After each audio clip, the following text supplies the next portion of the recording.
പുതിയ വീഡിയോ എപ്പിസോഡിലേക്ക് എല്ലാ മാന്യ പ്രേക്ഷകർക്കും സ്വാഗതം. ഇനി ഞാൻ നിങ്ങളുമായി പങ്കുവെക്കുന്ന ഡെയിലി അപ്ഡേറ്റ്സിലെ ആദ്യത്തെ അപ്ഡേറ്റ് ഈ ഞായറാഴ്ച കഴിഞ്ഞ സാറ്റർഡേ നൈറ്റ് മെയിൻ ഇവൻ്റ് എന്ന സ്പെഷ്യൽ എപ്പിസോഡിൻ്റെ റേറ്റിംഗ്സിനെ സംബന്ധിച്ചാണ്. ഹ്യൂജ് ഒരു അപ്ഡേറ്റാണ് നമുക്ക് അറിയാൻ സാധിച്ചിരിക്കുന്നത്.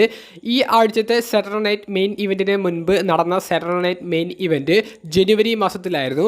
ആ ഇവൻറ്റിന് ലഭിച്ചത് 1.4 മില്യൺ വ്യൂവർഷിപ്പ് ആയിരുന്നു. എന്നാൽ ഇക്കഴിഞ്ഞ ആഴ്ച ലഭിച്ചത് 1.9 മില്യൺ വ്യൂവർഷിപ്പാണ്. അപ്പോൾ 5 ലക്ഷത്തിലധികം വർധനവ് വ്യൂവർഷിപ്പിൽ ഇപ്പോൾ ഉണ്ടായിട്ടുണ്ട്. കോണി റോഡ്സിൻ്റെ ഒരു സർപ്രൈസ് റിട്ടേൺ നമുക്ക് കാണാൻ സാധിച്ചു എന്നുണ്ടെങ്കിലും അതൊരു സർപ്രൈസ് ആയതുകൊണ്ട് തന്നെ അത് വ്യൂവർഷിപ്പ് വർദ്ധിപ്പിച്ചു എന്ന് നമുക്ക് പറയാൻ സാധിക്കില്ല.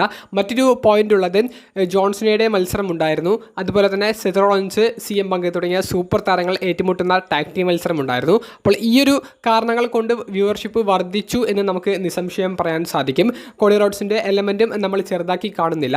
എന്തായാലും Saturday night main event 1.9 million viewership ലഭിച്ചത് അത് സാറ്റർഡേ നൈറ്റ് മെയിൻ ഇവൻ്റ് എന്ന് പറയുന്ന ഷോ റീലോഞ്ച് ചെയ്തതിന് ശേഷം ലഭിക്കുന്ന വലിയ ഒരു റേറ്റിംഗ്സ് ആണ്. അപ്പോൾ എന്തായാലും കിടിലമായിട്ടുള്ള വാർത്തകളാണ് റേറ്റിംഗ്സിനെ സംബന്ധിച്ച് നമുക്ക് പങ്കുവെക്കാനുള്ളത്.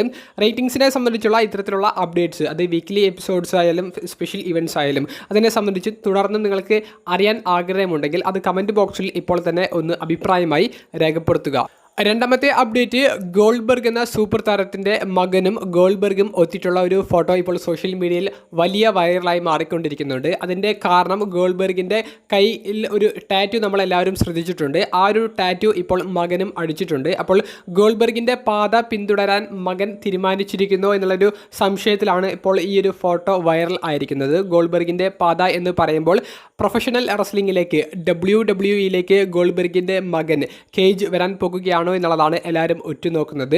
2024 ഗോൾഡ്ബർഗ് ഒരു പോഡ്കാസ്റ്റിൽ ഒരു ഇൻ്റർവ്യൂവിൽ വെച്ച് പറഞ്ഞിട്ടുണ്ടായിരുന്നു തൻ്റെ മകൻ പ്രൊഫഷണൽ റെസ്ലിംഗിൽ വലിയൊരു താല്പര്യം കാണിക്കുന്നില്ല എന്നുള്ളത്. എന്നാൽ ഏറ്റവും അവസാനമായി കഴിഞ്ഞ ഗോൾഡ്ബർഗിൻ്റെ എല്ലാ അപ്പിയറൻസുകളിലും WWE ഷോകളിലെല്ലാം ഗോൾഡ്ബർഗിൻ്റെ മകനെ അവർ പ്രസൻറ്റ് ചെയ്തിട്ടുണ്ട്. ഗോൾഡ്ബർഗ് മകനും ഹഗ് ചെയ്യുന്ന മൊമെൻറ്റ്സ് ഒക്കെ സ്ക്രീനിൽ അവർ കാണിച്ചിട്ടുമുണ്ട്. അപ്പോൾ മകനെ ഇങ്ങനെ ഓൺ സ്ക്രീനിൽ കൊണ്ടുവരാൻ ഗോൾഡ്ബർഗ് ആഗ്രഹിക്കുന്നുണ്ടെങ്കിലും മകന് പ്രൊഫഷണൽ റെസ്ലിംഗിൽ ഇറങ്ങാൻ വലിയ താല്പര്യമില്ല എന്നുള്ളതാണ് ഗോൾഡ്ബർഗ് തന്നെ പറഞ്ഞിട്ടുള്ളത്. പക്ഷേ ഗോൾഡ്ബർഗിൻ്റെ ഒരു റിട്ടയർമെൻറ്റ് മാച്ച് നമുക്ക് ഈ ഒരു വർഷം കാണാൻ സാധിക്കും.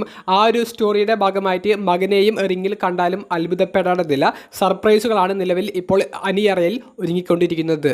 മൂന്നാമത്തെ അപ്ഡേറ്റ് ഇന്ന് കഴിഞ്ഞ AEW ഡൈനാമൈറ്റ് വീക്ക്ലി എപ്പിസോഡിൻ്റെ തുടക്കത്തിൽ ഓവൻ ഹാർട്ട് ടൂർണമെൻറ്റ് വിജയിച്ച ഹാങ്മാൻ ആദം പേജിൻ്റെ സെഗ്മെൻറ്റാണ് നമുക്ക് കാണാൻ സാധിച്ചത്. ഹാങ്മാൻ ആദം പേജിൻ്റെ സെഗ്മെൻറ്റിൽ അദ്ദേഹം ഇനി നടക്കാൻ പോകുന്ന ഓൾ ഇൻ എന്ന് പറയുന്ന സ്പെഷ്യൽ ഷോയിൽ ജോൺ മോക്സ്ലിയുടെ AEW വേൾഡ് ഹെവിവെയ്റ്റ് ചാമ്പ്യൻഷിപ്പ് ഹാങ്മാൻ ആദം പേജ് വിജയിച്ച് ആ ഒരു ചാമ്പ്യൻഷിപ്പ് തൻ്റെ പക്കലിലേക്ക് തിരികെ കൊണ്ടുവരും എന്നുള്ള ഒരു ഉറപ്പ് നൽകിയിട്ടുണ്ട്. അതിനുശേഷം അവിടേക്ക് സൂപ്പർ താരങ്ങളായ സെർവിസ് സ്ട്രിക്ലാൻഡ്, വിൽ ഓസ്പ്രേ തുടങ്ങിയവരൊക്കെ വരുന്നുണ്ട്. വിൽ ഓസ്പ്രേ ഒരു മധ്യസ്ഥത വഹിച്ചുകൊണ്ട് പറഞ്ഞത് ജോൺ മോക്സ്ലിയുടെ ഡെത്ത് റൈഡേഴ്സ് എന്ന് പറയുന്ന ഫാക്ഷന് എതിരെയും ജോൺ മോക്സ്ലിക്ക് എതിരെയും നമ്മൾ എല്ലാവരും ഒരുമിച്ച് നിൽക്കുകയാണെങ്കിൽ ഹാങ്മാൻ ആദം പേജിന് ജോൺ മോക്സ്ലിയെ പരാജയപ്പെടുത്തി വേൾഡ് ചാമ്പ്യൻ ആകാൻ സാധിക്കും.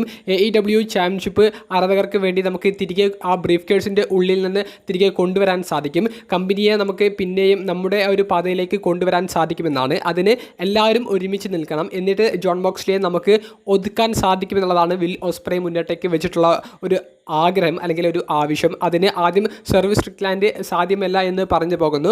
പിറകെ ഹാങ്മാൻ ആദം പേജും ഇറങ്ങിപ്പോകുന്നുണ്ട്. കാരണം സെർവിസ് സ്ട്രിക്ലാൻഡ്, ഹാങ്മാൻ ആദം പേജ് ഇവരുടെ ഒരു ശത്രുത അത്രയും വലിയൊരു പീക്ക് ലെവലിൽ നിർത്തിയിട്ടാണ് സ്റ്റോറി ഇപ്പോൾ മുന്നോട്ട് പോയിക്കൊണ്ടിരിക്കുന്നത്. കാരണം ഇരുവരും ഒരുമിച്ച് പോകുക എന്ന് പറയുന്നത് ഇവരുടെ ഈഗോ അത് ഒരിക്കലും സമ്മതിക്കില്ല. അപ്പോൾ അങ്ങനെയുള്ള ഒരു സ്റ്റോറിയാണ്. ഈ സ്റ്റോറിയിൽ ഈ 3 പേരും ഒരുമിച്ചാൽ അത് ജോൺ മോക്സ്ലി ഇനി AEW world heavyweight championship run മുന്നോട്ടേക്ക് കൊണ്ടുപോകില്ല എന്നുള്ളത് ഉറപ്പാണ്. കാരണം 3 കിടിലൻ ക്യാരക്ടറുള്ള കിടിലൻ റെസ്ലേഴ്സാണ്. അവർ 3 പേരും ഒരുമിച്ചാൽ ഡെത്ത് റൈഡേഴ്സിനെതിരെ അവർക്ക് പുഷ്പം പോലെ സ്റ്റോറിയിൽ വിജയിച്ച് കയറാൻ സാധിക്കും. ആ ഒരു സ്റ്റോറിയാണോ അവർ ബിൽഡ് ചെയ്യുന്നത് എന്ന് അറിയില്ല. അങ്ങനെയാണെങ്കിൽ ജോൺ മോക്സ്ലിയുടെ ഈ ഒരു ടൈറ്റിൽ റണ്ണ് അത് ജൂലൈയിൽ നടക്കാൻ പോകുന്ന ഓൾ ഇൻ എന്ന് പറയുന്ന ഷോയിലൂടെ അവസാനിക്കും. അപ്പോൾ ജോൺ മോക്സ്ലിയുടെ ടൈറ്റിൽ റണ്ണ് ഒതുക്കാനുള്ള സ്റ്റോറികൾ നിലവിൽ ഡൈനാമൈറ്റിൽ ആരംഭം കുറിച്ചിട്ടുണ്ട്. ഏറ്റവും അവസാനമായി പങ്കുവെക്കുന്ന അപ്ഡേറ്റ് മുൻ WWE ഓണറായ വിൻസ് മിക്മാൻ കമ്പനിയെ തിരികെ വാങ്ങാനുള്ള ഒരു ആഗ്രഹം പ്രകടിപ്പിച്ചിരിക്കുന്നു. അത്തരത്തിലുള്ള ഒരു അപ്ഡേറ്റ് നിലവിൽ പുറത്തേക്ക് വരുന്നുണ്ട്. അതിൻ്റെ സത്യാവസ്ഥ എങ്ങനെയാണ് എന്നുള്ളതിനെ സംബന്ധിച്ചാണ്. WWE മുൻ കമൻറ്റേറ്ററായ കോച്ച് എന്ന് പറയുന്ന ഒരു വ്യക്തി അദ്ദേഹത്തിൻ്റെ പോഡ്കാസ്റ്റിലൂടെയാണ് അദ്ദേഹത്തിന് വിശ്വസിക്കാൻ സാധിക്കുന്ന WWE ഉള്ളിലുള്ള സോഴ്സുകളിൽ നിന്ന് തനിക്ക് ഇത്തരത്തിലുള്ളൊരു വിവരം ലഭിച്ചിട്ടുണ്ട് എന്ന് പങ്കുവെക്കുന്നത്. വിൻസ് മിക്മാനെ കമ്പനിയെ തിരികെ വാങ്ങിയാൽ കൊള്ളാം എന്നുള്ളൊരു ആഗ്രഹമുണ്ടെന്നും അത്തരത്തിലുള്ള ഒരു അപ്രോച്ച് ചില വ്യക്തികളോട് വിൻസ് മിക്മാൻ നടത്തിയതുമായിട്ടും ഈ ഒരു കോച്ച് അദ്ദേഹത്തിൻ്റെ പോഡ്കാസ്റ്റിൽ വെളിപ്പെടുത്തിയിട്ടുണ്ട്. മറ്റ് വെബ്സൈറ്റുകളൊന്നും ഈ ഒരു വാർത്തയ്ക്ക് പിന്നാലെ പോയിട്ടില്ല. പക്ഷേ വിൻസ് മിക്മാനെ കമ്പനിയെ വാങ്ങുക എന്ന് പറയുന്നത് അത് എളുപ്പമുള്ള ഒരു കാര്യമില്ല. കാരണം TKO എന്ന് പറയുന്ന കമ്പനി ഇപ്പോൾ WWE ഇട്ടിരിക്കുന്ന ഒരു വാല്യൂ അത് വലുതാണ്. കാരണം ഷോകളെല്ലാം വലിയ പ്രോഫിറ്റിലാണ് പോയിക്കൊണ്ടിരിക്കുന്നത്. എല്ലാ ഷോയിലും കാണികൾ കയറുന്നുണ്ട്. മെർച്ചൻഡൈസൊക്കെ വലിയ ഒരു വിൽപ്പനയാണ് നടത്തിക്കൊണ്ടിരിക്കുന്നത്. അപ്പോൾ മൂല്യം വർദ്ധിച്ചു നിൽക്കുന്ന WWE എന്ന് പറയുന്ന കമ്പനി അത് തിരികെ വാങ്ങാൻ വിൻസ് മിക്മാന് നിലവിലുള്ള അദ്ദേഹത്തിൻ്റെ ആസ്തി ഉപയോഗിച്ചാൽ സാധിക്കില്ല. വിൻസ് മിക്മാന് TKO എന്ന് പറയുന്ന കമ്പനി ഈ കമ്പനിയെ തിരികെ വിൽക്കില്ല എന്നുള്ളതും ഏകദേശം ഉറപ്പാണ്. കാരണം അത്രയും പ്രശ്നങ്ങൾ വിൻസ് മിക്മാൻ കമ്പനിയിൽ ഉണ്ടാക്കിയിട്ടുണ്ട്. അപ്പോൾ വിൻസ് മിക്മാൻ കമ്പനിയെ തിരികെ വാങ്ങും എന്ന് പ്രതീക്ഷിച്ചിരിക്കുന്നവർക്ക് അത് നല്ലൊരു പ്രതീക്ഷയല്ല. അത്തരത്തിൽ ഒരിക്കലും സംഭവിക്കാൻ പോകുന്നില്ല എന്നുള്ളതും കൂടി പങ്കുവെക്കാനുണ്ട്. മറ്റൊരു അപ്ഡേറ്റ്, വിൻസ് മിക്മാന് എതിരെ വന്ന ലൈംഗികപരമായിട്ടുള്ള ആരോപണങ്ങൾ, ആ കേസുകളെ സംബന്ധിച്ച് നമുക്ക് അറിയാൻ സാധിച്ചിരിക്കുന്നത്. വിൻസ് മിക്മാൻ്റെ പോലെ തന്നെ ഈ കേസിൽ ആരോപിക്കപ്പെട്ട മറ്റൊരു പേരായിരുന്നു ജോൺ ലോർനൈറ്റ്സ് എന്ന് പറയുന്നത്.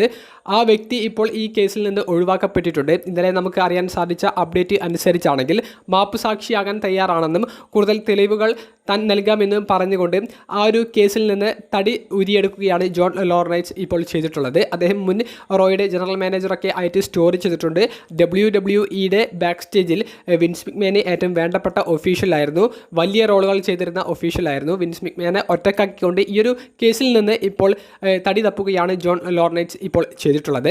എന്തായാലും വിൻസ് മിക്മാനെ സംബന്ധിച്ച് അത്രയും വലിയ പോസിറ്റീവായിട്ടുള്ള അപ്ഡേറ്റുകളൊന്നുമല്ല നമുക്ക് അറിയാൻ സാധിക്കുന്നത്. വിൻസ് മിക്മാൻ തിരികെ കമ്പനിയെ വാങ്ങിയാൽ കൊള്ളാം, അത്തരത്തിലുള്ള ഒരു മുഹൂർത്തം കാത്തിരിക്കുന്ന ആരാധകരുണ്ട്. എന്തായാലും പോസിറ്റീവായിട്ടുള്ള യാതൊരുവിധ അപ്ഡേറ്റ്സും അതിനെ സംബന്ധിച്ച് പങ്കുവെക്കാനില്ല.